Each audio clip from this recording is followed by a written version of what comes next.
Hello there. In today's video, we will talk about the overview of the leadership learning units. So you might want to have the course outline in front of you. So if you look at the course outline, you will see that there are several learning units that are related to the leadership function of management. The first one will be the leadership function decision making, that is just after the organizing function. Then the second one would be leadership function fundamentals of leadership theory. The third one would be leadership function motivation of the workforce. And then the final one would be leadership function motivation of the workforce, basically the continuation of the discussion of the various motivation theories.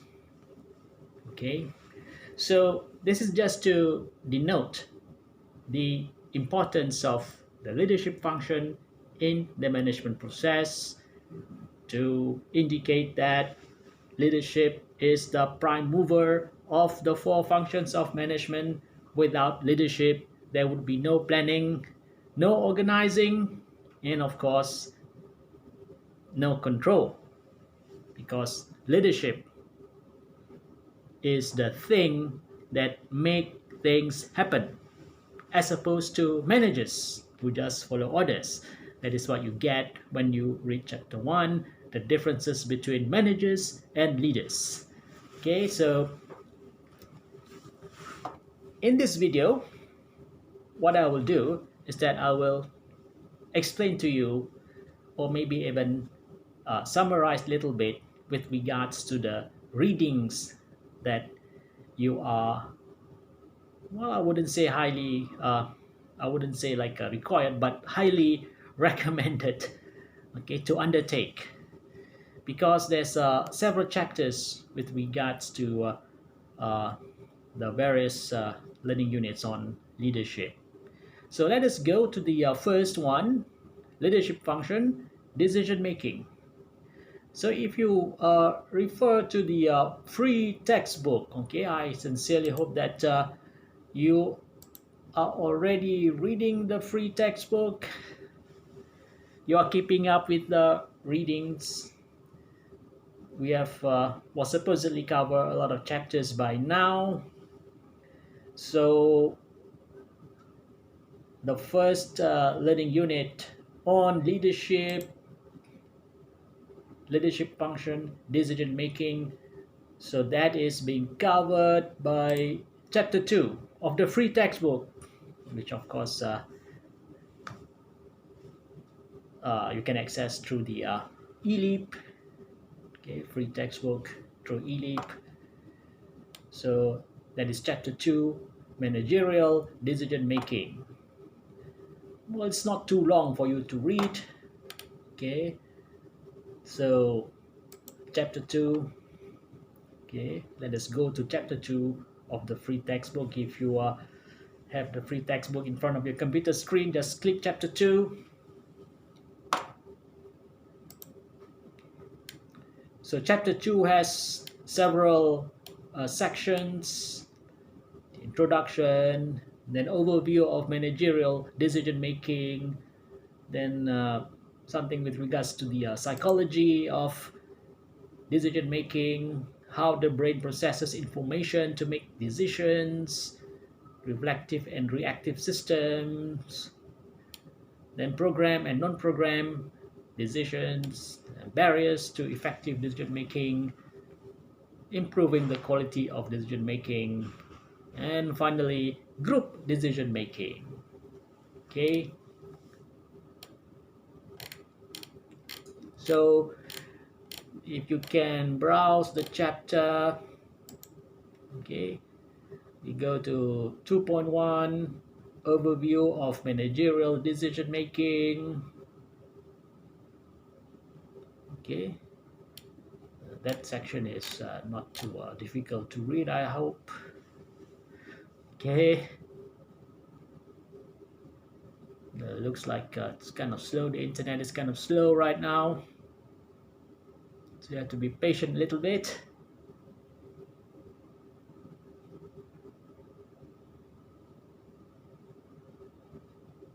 Yes, it is slow.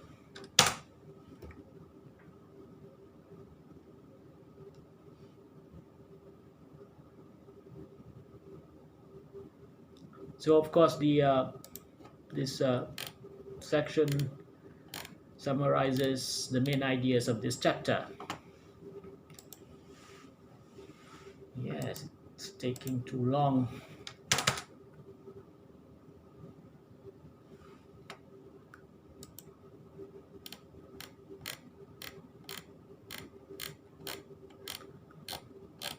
So it's not too long to read. Okay. The good thing about this book, and that is evident in the second chapter, is that it more or less follows the two most important imperatives which I have been expounding over and over again in class. That is the need to make decisions that can help the organization to attain and sustain competitive advantage, and at the same time to make ethical decision. Okay, so yes, read that section. And then section 2.2, if you click to that section, this section is like rather kind of new compared to what I have been discussing before I use the textbook, before I use this free textbook, because it contains information which I normally do not use, do not explain. I suppose you can read it on your own. Because the main idea is that it seems that this textbook, at least for section 2.2, focuses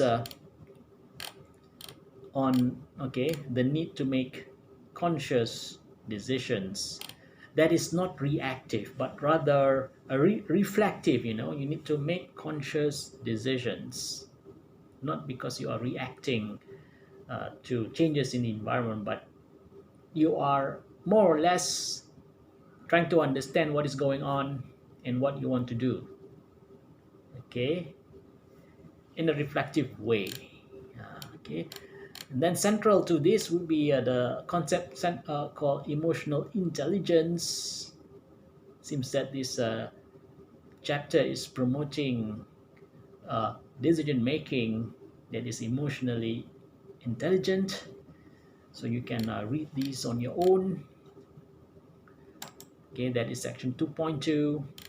And section 2.3, differences between program and non-program decisions. These are like a standard kind of staple item in the decision making chapters in the various textbooks. If you are reading different textbooks, this is quite common. So program decision making is decision making at the lower level, at the operational level, whereas non-program decisions are usually decisions at the higher level, typically tactical decisions and above, tactical to strategic decision making. Then if you go down, okay, scroll down, okay, or read down, if you print out the book, then you can find the so-called decision-making steps. Now, this textbook is somewhat de-emphasizing the decision-making steps. If I'm not mistaken, previously, or the other textbooks, okay, these decision-making process or decision-making steps are usually the central idea of that chapter. Okay, so please do read these. There are several steps to decision making. right? Read this. Step 1, recognize that a decision needs to be made.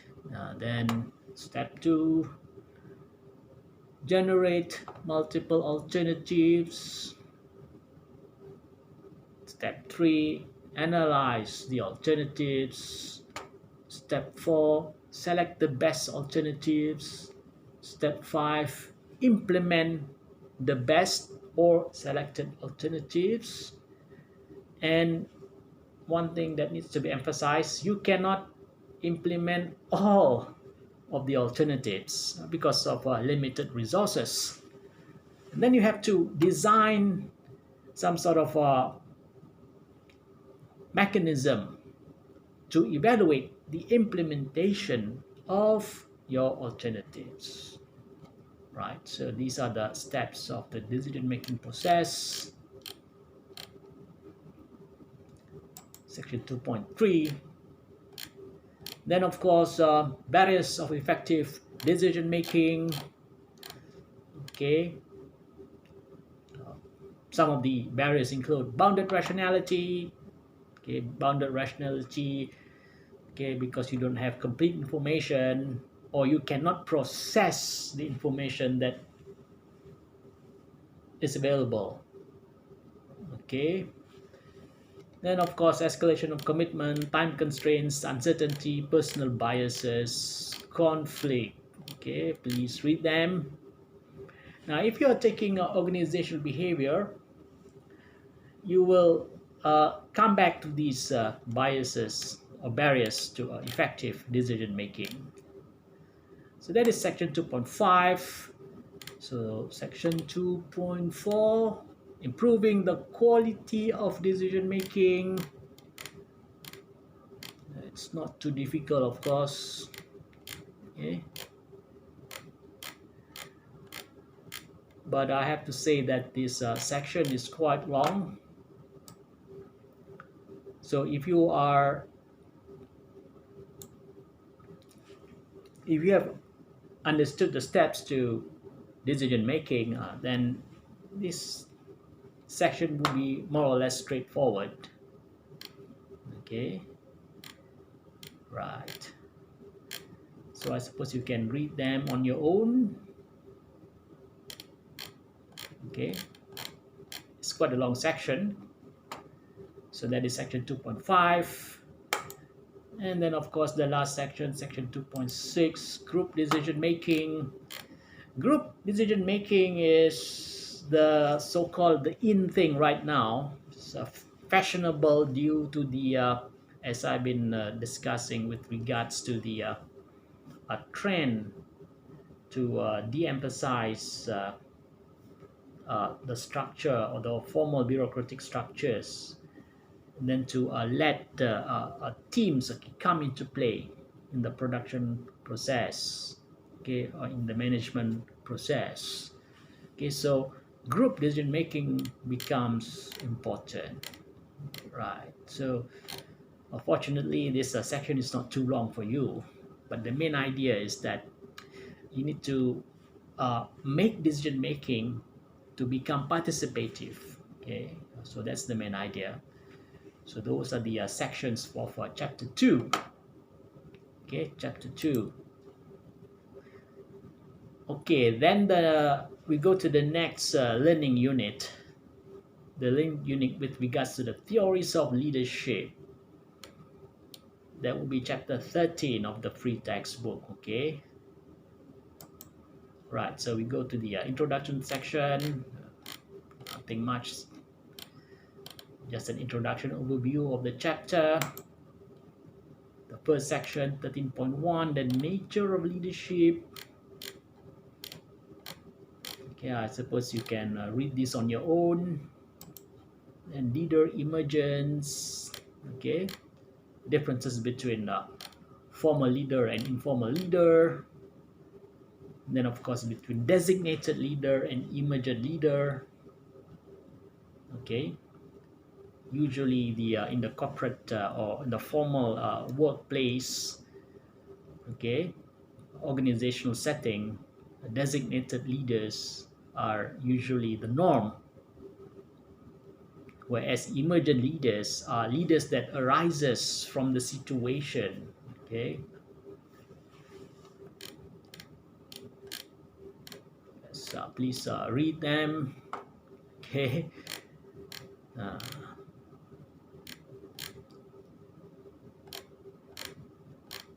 so that is section 13.3. Quite interesting in this section. Theory X and theory Y leaders, okay, are here, because normally theory Y, X and theory Y are usually discussed in the context of history of management. Okay, so theory X and theory Y, okay, just to denote, I mean, theory X and theory Y to denote the differences between authoritarian on the one hand, theory X, and the more participative theory Y uh, type of leaders. Okay, and of course, as you all should know, the participative leadership is the kind of uh, in thing right now. Okay, that's why we have a team decision making or group decision making to denote participative leadership, i.e., the theory Y type of leaders. Okay. Then, of course, the next section, the trait perspective, trait approach of leadership. It's not a difficult read, but quite long though. Trait leadership.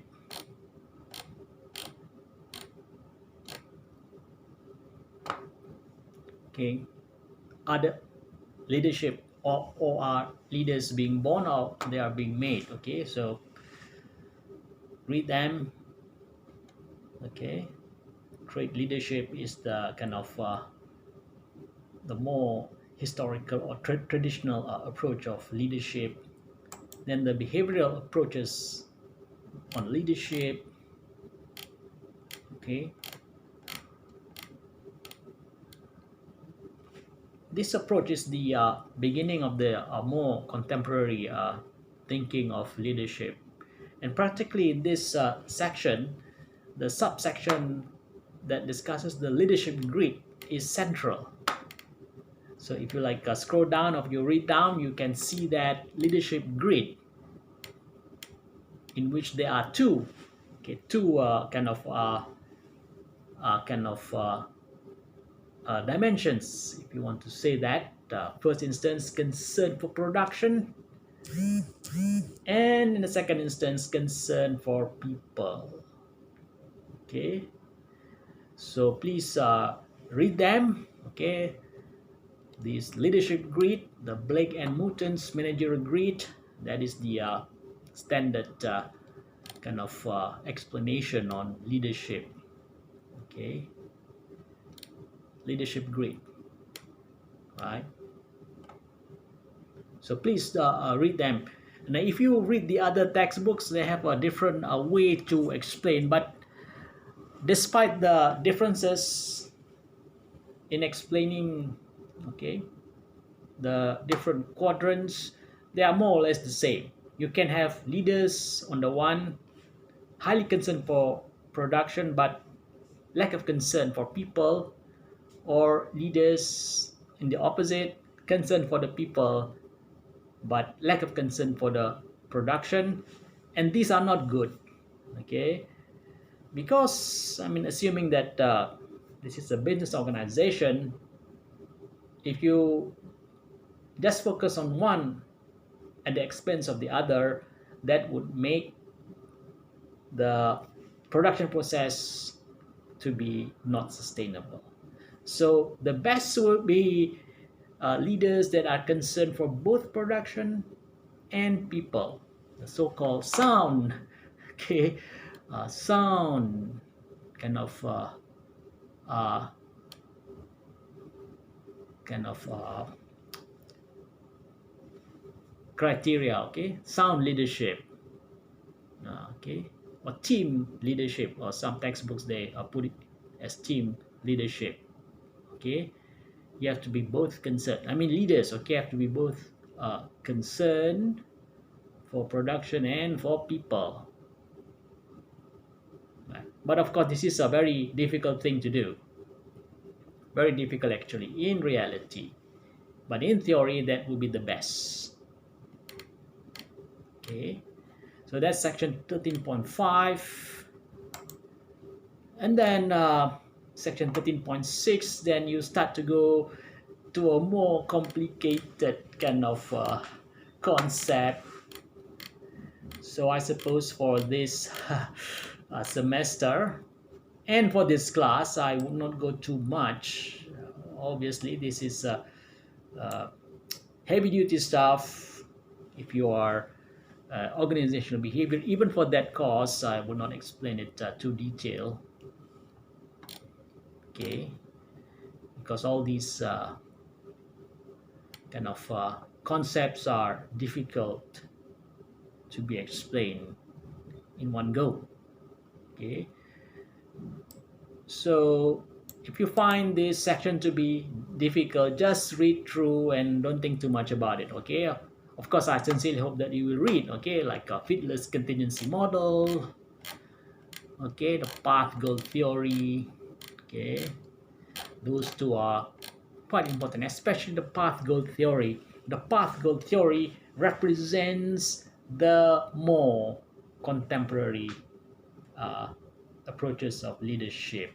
Okay, the path goal theory practically says that leaders should facilitate their workers, right? Leaders should facilitate the development of their workers, right?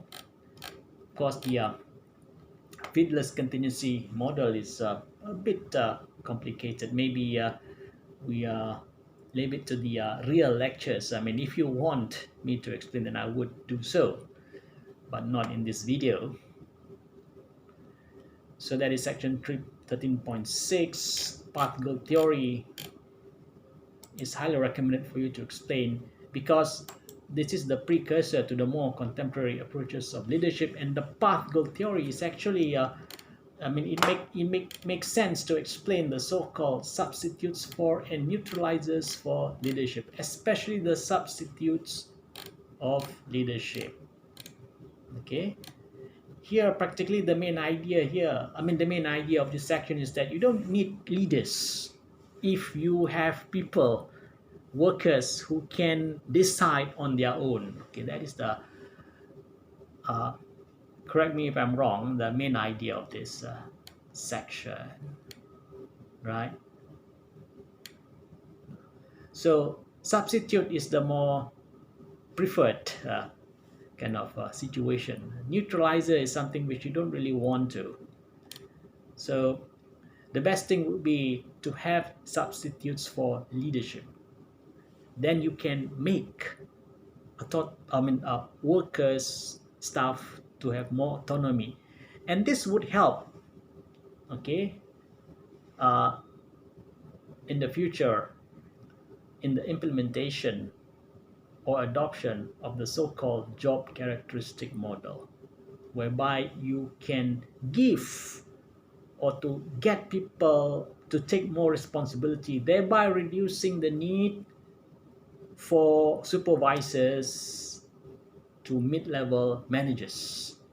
So that is what you want. Substitutes, not neutralizer. Neutralizers would frustrate, okay, your efforts. Okay, but substitutes would facilitate your efforts to achieve one aspect of the so-called job characteristic model. And section 13.8, some actually there are, one of them is not really contemporary. The transformational leadership is more contemporary. Okay, transformational visionary leader, charismatic leadership. Okay, so this chapter does not really discuss the contemporary approaches of leadership. Some of the textbooks they do, like Bedman and Snell. You can read that chapter, or if you don't have the textbook, refer to the slides. Okay, so that's chapter section 13.8. Then 13.9. Okay, it's just a short section. Leadership needs in the 21st century. It doesn't really tell anything, right? What will be the leaders of tomorrow? Well, the book doesn't really say anything. Okay, of course, that is like a good topic for discussion.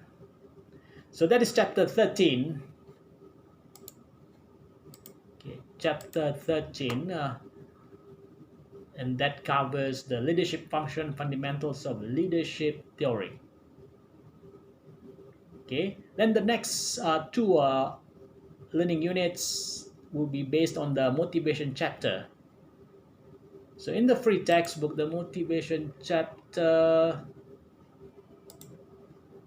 will be chapter 14. Chapter 14. Okay.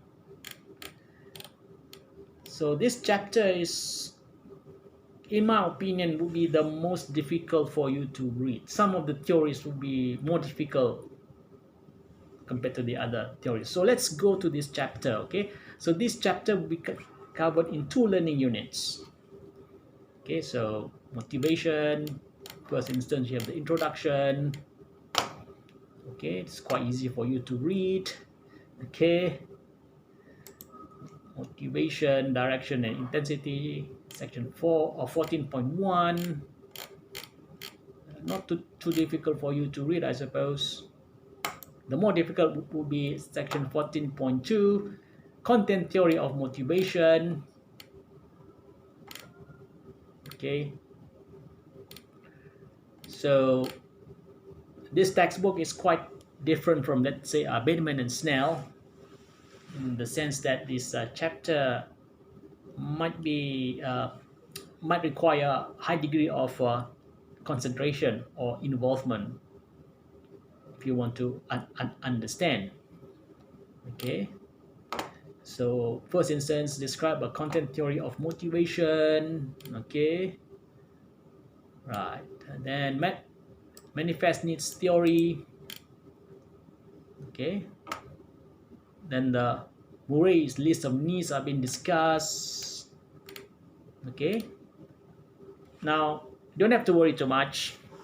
Okay, I'm not here to kind of test you on these theories, but it will be good for you if you can read those. Okay, Murray's list of needs, please read them. And then learned needs theory. Okay, need for achievement. Okay, need for affiliation, need for power. Okay, and then of course the related to that is the Maslow's hierarchy of needs. This is standard, I suppose people understand this, so this thing will not be emphasized too much in the classes. Okay, I bet that many of you are, or at least have some sort of exposure to this Maslow. Okay, hierarchy of needs. It's quite simple actually, so we won't spend too much time.